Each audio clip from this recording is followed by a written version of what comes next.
He's looking for drug money. Do you see this? He says. He's got a .357 Magnum pointed at my stomach.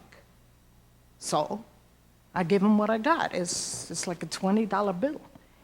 Then he's making like he's gonna rape me. When my neighbor just happens to open my front door, so my nephew takes that as his cue to leave. But now, I know, I gotta get out. My nephew, he lives in the same building that I live in. He can see the light go on in my apartment when I come home at night from work.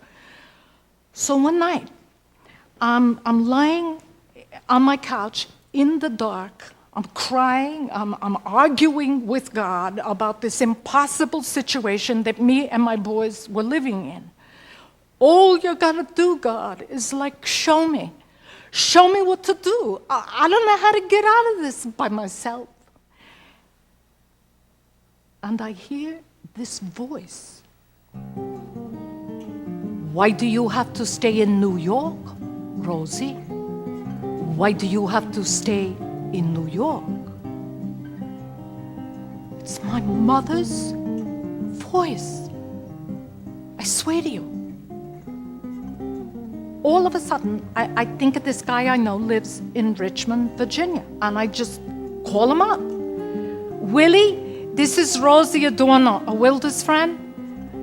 Willie, I want to move to Richmond with my boys, get a job, and live there.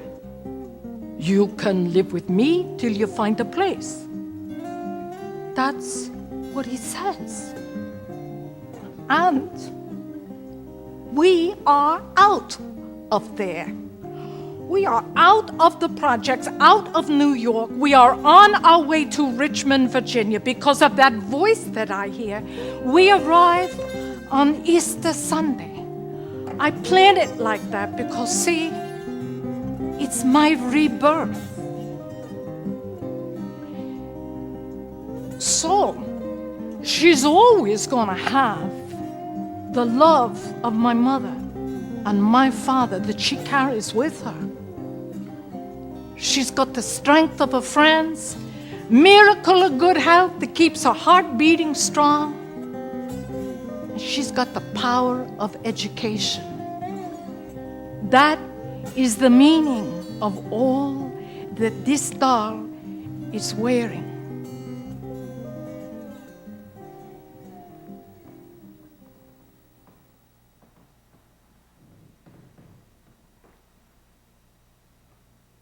Now I'm going to tell you about one last thing that you can't see. Like I started working on her, it was 3 years ago.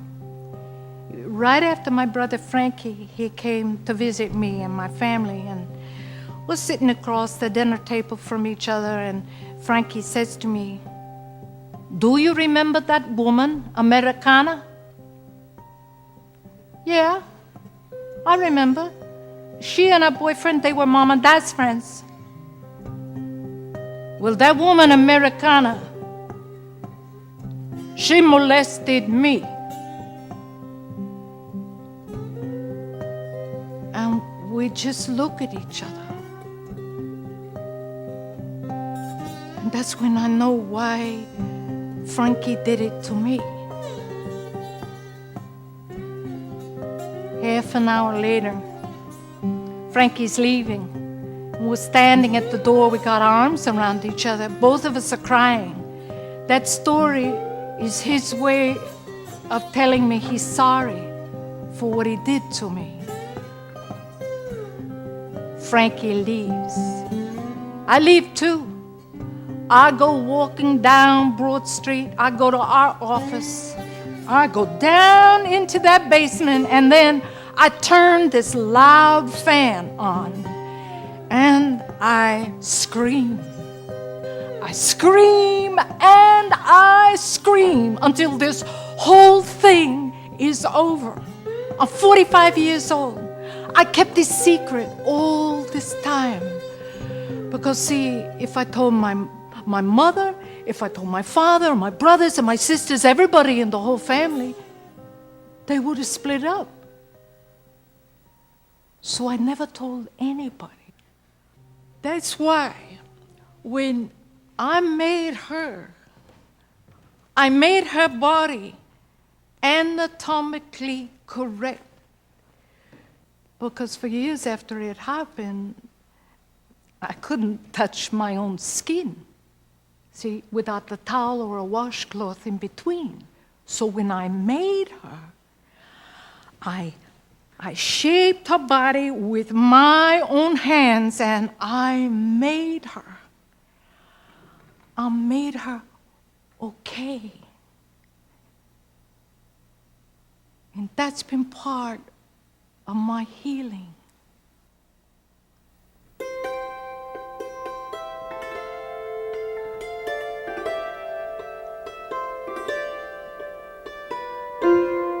You know something? I always thought if you were going to be an artist, you needed to be dead, like Rembrandt or Van Gogh. I mean, I never thought you could be an artist and be alive and maybe make some money doing it. And see, I love kids and I love doing art with them, and that is what my business, 123 Rosie Lane, is all about. I work in the schools, I do community projects, and I help people express themselves, get over some of their hurts. It's just that sometimes I need help too. So we finished her. We finished her together. And now she is ready. She is ready to go into my front window, because that is where she is going to stand, kind of like this guardian, like this angel that just looks out onto the world from 123 Rosie Lane.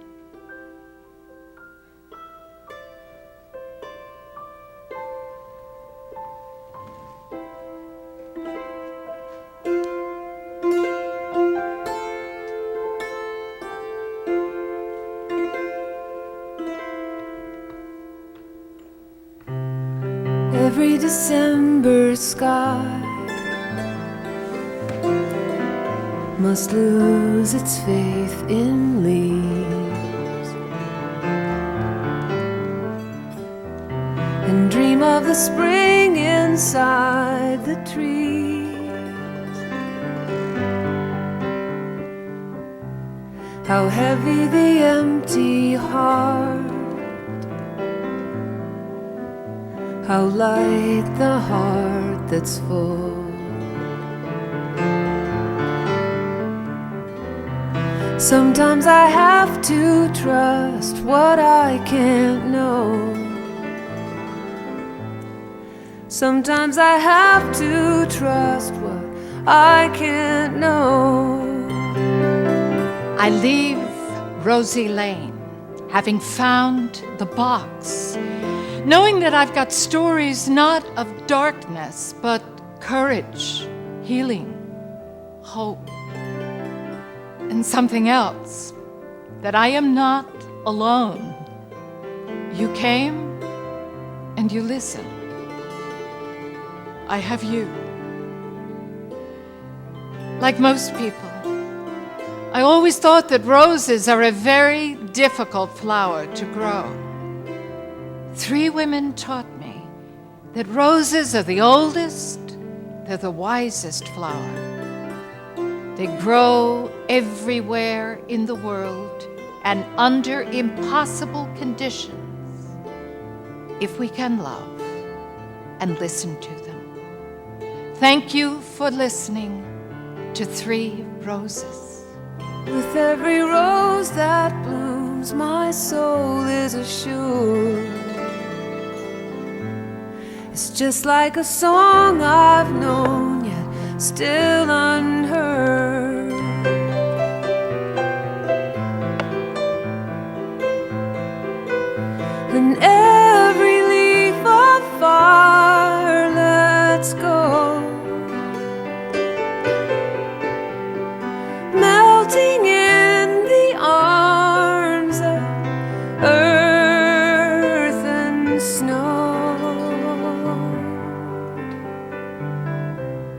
And if I could hold you now, you'd enter like a sigh.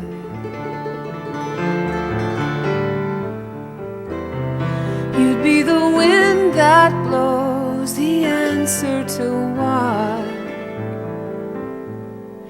You'd be the spring-filled trees of every December sky.